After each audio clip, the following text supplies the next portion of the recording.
बधाई हो बधाई हो बधाई हो बधाई हो बधाई हो।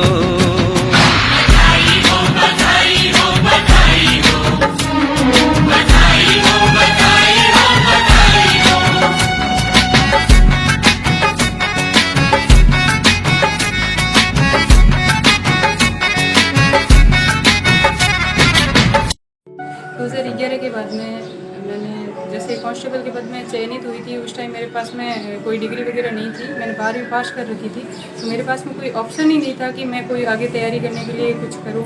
उसके बाद में मैंने बीए करी, ऑन ड्यूटी रहते हुए बीए की, एमए भी किया था। उसके बाद में मैंने कोई वैकेंसी आई नहीं थी क्योंकि मेरे पास में और कोई डिग्री नहीं थी।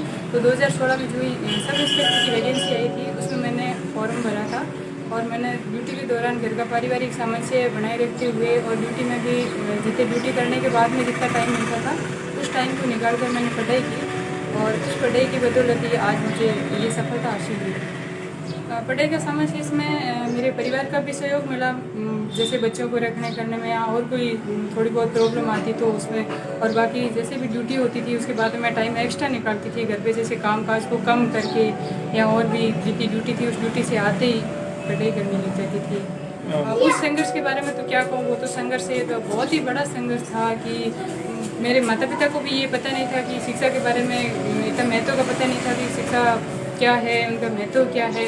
पर मेरे बड़े भैया थे, उन्होंने 12वीं की थी तो वो 12वीं में फेल हो गए थे। मेरे परिवार की आर्थिक स्थिति बहुत ही ख़राब थी, माता पिता को पता नहीं था। तो भैया फेल होने के बाद में उनको लगा कि भाई मैं तो पढ़ाई नहीं कर पाया, पर मेरी जो सिस्टर है और मेरे जो ससुराल की स्थिति भी मेरे आटे साटे में है, तो उनको पता चल गया कि ससुराल की स्थिति क्या है, वो भी इतनी ज़्यादा अच्छी नहीं थी। तो उन्होंने पढ़ाई का ये ठान ही ली कि सिस्टर को पढ़ूंगा। तो उन्होंने मेरे को मोटिवेट किया कि आप पढ़ो, जैसे कोई भी स्थिति आ जाएगी तो मैं आपका सपोर्ट करूँगा। जैसे आर्थिक स्थिति के तौर पर देखा जाए, शिक्षा में जहाँ भी कोई समस्या आएगी तो मेरे बड़े भैया ने मेरा फुल सपोर्ट किया था और उन्होंने मेरे को मोटिवेट किया था। फिर मैंने रेगुलर जारी रखी।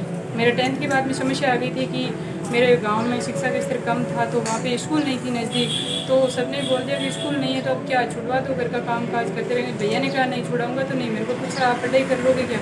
मैंने कहा कि बिल्कुल करेंगे पढ़ाई, मेरे को जैसे आप करना चाहोगे प्राइवेट या कहीं नवोदय के लिए। तो नवोदय वाली सीटें फुल हो गई, वहाँ मेरे को नंबर सीट नहीं मिली थी। फिर उसके बाद में मेरे को भैया ने प्राइवेट पढ़ने के लिए किताबें ला के दी, तो मैंने घर पे ही तैयारी जारी रखी और मेरे सीनियर में 64 बढ़ी। तो उसी में फिर मोटिवेट हो गई कि मैंने अगर प्राइवेट करते हुए भी मेरे इतने अच्छे परसेंटेज बन सकते हैं तो मेरे को कोई कोचिंग या ऐसी कोई शिक्षा संस्था की कोई ज़रूरत नहीं है, मैं कर सकती हूँ सेल्फ स्टडी। इसी में मोटिवेट। तो मैं 2009 में मैंने सीनियर कर ली थी। उसके बाद में मेरा एसटीसी में सिलेक्शन हो गया था, 1.5 साल एसटीसी की। फिर जो ये वैकेंसी आई तो इसमें मैंने एग्ज़ाम फॉर्म भर दिया था, तो मेरा कांस्टेबल में चयन हो गया था। तो उस टाइम मुझे यूँ लगा था कि एसटीसी करूँ या मैं इसमें आऊँ। मेरे सामने 2 ऑप्शन खड़े हो गए थे। तब मुझे लगा कि मेरी जो फर्स्ट सर्विस मिल रही है, पता नहीं एसटीसी में कब मिलूँगी। मेरी जो आर्थिक स्थिति है इस हिसाब से मैंने इस सर्विस को ज्वाइन किया। मेरे बहुत बड़ी खुशी हुई थी और मेरे से ज़्यादा मेरे माता पिता को खुशी हुई थी कि जिस परिवार के घर में कभी किसी ने उम्मीद ही नहीं की थी कि ये घर भी इतना आगे प्रोग्रेस कर सकता है, ये बच्ची प्रोग्रेस कर सकती है। तो मेरे परिवार वालों को, मेरे गाँव वालों को भी बहुत खुशी हुई थी। सिर्फ वो उस खुशी के बारे में, मेरे खुशी को व्यक्त करने के लिए मेरे पास में कोई शब्द नहीं है। इससे पहले मुझे ये नहीं पता था कि मेघोल समाज की कोई महिला सब इंस्पेक्टर नहीं है, क्योंकि मैंने सोचा मेरा कॉन्टेक्ट नहीं हो सकता है, कोई हो सकती है कहीं समाज से हो। जब मेरा चयन हुआ, मैंने पढ़ाई जारी रखी, मैंने सोचा क्या पता होगा या नहीं होगा, ये मेरे को कंफर्म नहीं था क्योंकि इतनी पढ़ाई एक सर्विस में रहते हुए नहीं कर पाते हैं, कोई कॉन्टेक्ट में नहीं, उनके ज़्यादा भी नंबर हो सकते हैं।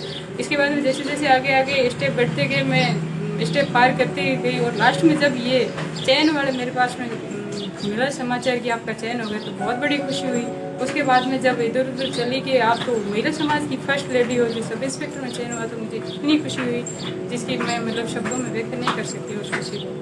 उन बच्चों के लिए मेरा यही संदेश रहेगा कि हारना नहीं चाहिए कभी, अपन को बाधाएं नहीं रोक सकती। अपना जो हौसला है वो अगर बुलंद है तो अपनी बाधाएं कहीं न कहीं तो अपन को सपोर्ट जरूर मिलेगा। ये नहीं है कि अपने परिवार की आर्थिक स्थिति खराब है तो अपन को कोई सपोर्ट करने वाला नहीं, कहीं न कहीं कोई न कोई तो मार्गदर्शक मिलेगा ही मिलेगा। आप इसमें ऐसा करो, उनसे आप मार्गदर्शन देते रहे, हिम्मत नहीं हारनी चाहिए। अपने परिवार वालों को अगर वो कोई बाधा खड़ी कर रहे हैं कि आपको पढ़ाई नहीं करनी चाहिए, उनको समझाए जैसे तैसे करके अपनी राह में शामिल करने के लिए उनको समझा कर अपने साथ में शामिल करें, फिर अपन पढ़ाई को जारी रखें या जो भी बाधा आ रही है उसको सॉल्यूशन करने की कोशिश करें, न कि हार के बैठ जाएं। हार के बैठ जाएंगे तो बाधाएं ज़्यादा ही आएगी। ये नहीं है कि एक बाधा से हार गए तो दूसरी बाधा नहीं आएगी, और जो अपन बाधाओं का सामना करता जाएगा तो बाधाएं अपने अपने कम होती जाएगी।